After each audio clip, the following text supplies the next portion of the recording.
Hello everyone, my lockdown friends. It's Michael Wagner here again, children's author, with another book that I'd like to read to you. This one is called Little Ned. And as you can see, written by me, Michael Wagner, and illustrated by a fellow called Adam Carruthers. In fact, this whole book was inspired by a drawing of Adam's. I saw a picture he'd drawn, a little illustration of a little guy, a little bit similar to the illustrations here.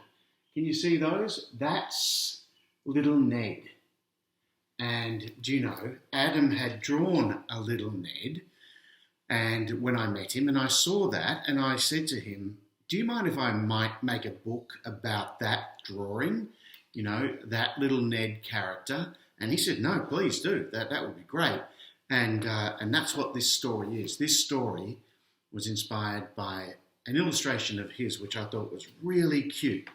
It looked a whole lot like that. Little Ned. Okay, let's have a look at what's inside this book. Every morning, little Ned puts on his pants, his shirt, his shoes, and while he's at it, his heavy-duty chest armour, his spiky metal gauntlets, his razor-sharp sword, and his iron helmet. Look at him in his iron helmet. Then he's ready to take on the world. Every morning, little Ned's mum gives him a big kiss. Donk!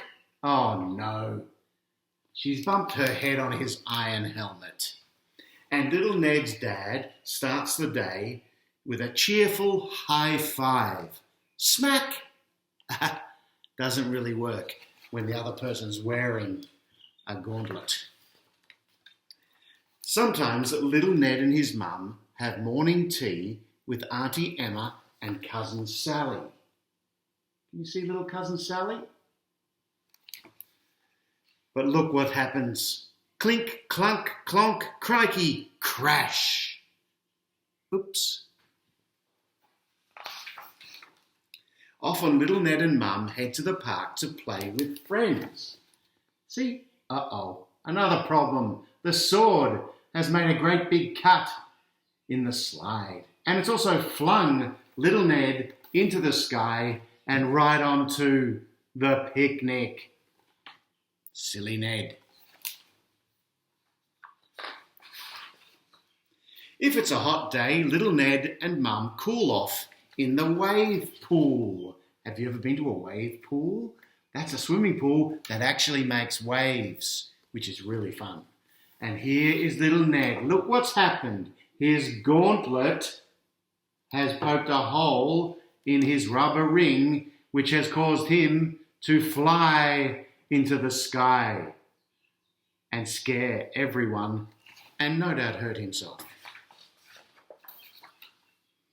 Most afternoons there's a little shopping to be done, but little Ned has opened up all the cereal boxes with his sharp sword.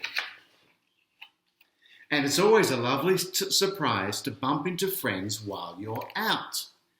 There he is, they're bumping into friends, but look what happens when little Ned starts chasing a butterfly. He ends up bumping over his friend. After a busy day, little Ned and Mum stroll home in the afternoon sunlight. Now, can you see a problem with what little Ned is doing there? Perhaps you can see it better here.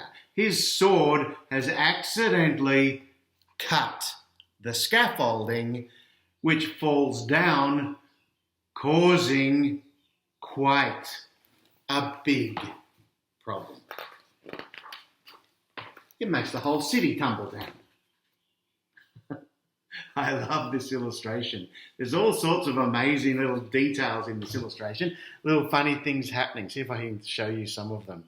There's a guy who's sitting at his desk, typing away on his computer. not really aware of what's happened around him. All sorts of people are panicking.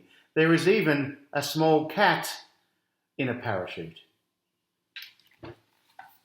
Boy, little Ned has caused a big problem. And he knows it, which is why he says, sorry. Every morning, little Ned puts on his pants, his shirt, his shoes, and that's all. So little Ned has decided to go out into the world without his armour and his gauntlets and his iron helmet and his extremely sharp sword. Because you know what? None of those things actually made the world safer, not even for him. They only caused problems. So maybe just being yourself, even if it means you occasionally get your feelings hurt or things like that happen, but it's actually safer for everyone and for you if you just go out into the world as your own real self. That is Little Ned by myself and Adam Carruthers. I hope you like that book. I hope you're enjoying your day, and maybe I'll be back soon with another story. Bye-bye.